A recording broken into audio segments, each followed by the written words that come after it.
Lakha Crater Cape Dhonsuri constituency ke parlo mate Diphorong so pipen kachehelo kilometer Cape Anbak kahelo ajak upper Dillaji 10 km Wophong Hanse arong rara phan kipi jeje emalang non puanta ninging samjin pen jun longwang velang.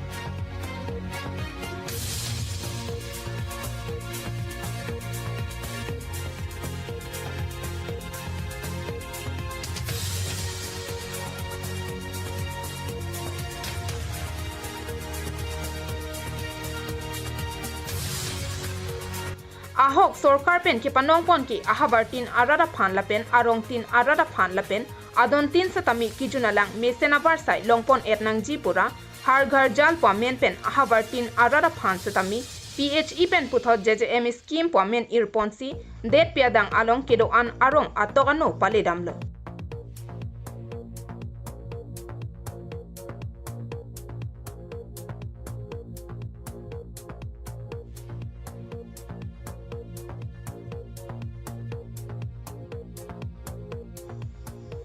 La soting pensi upper Dillaji 10 km Wophong Hanse arong a farman setami kedamtang surihini ra inquiry sia sengkan upper Dillaji ahabar arada phan panong ponsi JJM scheme pipajir ponlo. La soting pen boring e ponsi adonadon setami langalang pong somdamlo.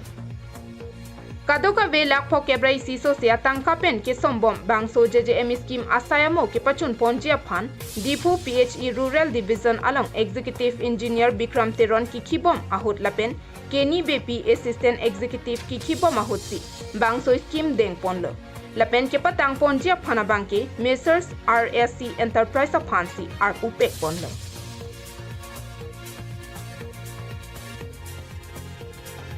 Bangsolong ki paklang pona tengke kadoka ve don pharoi sireng ko raner kep ahem tuna phana bangke lang pi bomlo mate functional household tap connection along paklang ponlo bonta bangso JJM along scheme along pena bangke non ponta lang ki pi pona velang athe bangso JJM scheme abangke ningkan pli an pleng tanglo bangso JJM alang jun long po pusi hala bangso arong rada tuma bangke ningka rong pen aningche the pon tanglo bonta radatum ki junang abangki ningkan plike phoke pen ki hutpon aringa langsi junang bomlang ningkan pli pleng dera phi lapuson ke patang te det abangki komat lo atai kido EE Bikram Teron aphantong jongpon poma mate assistant executive engineer Keni Bepia phanlo mate contractor Mesers RSC Enterprise aphantong akoi piponpo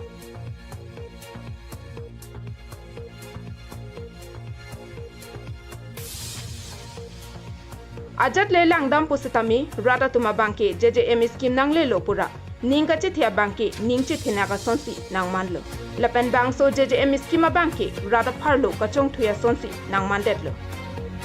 News report KTV News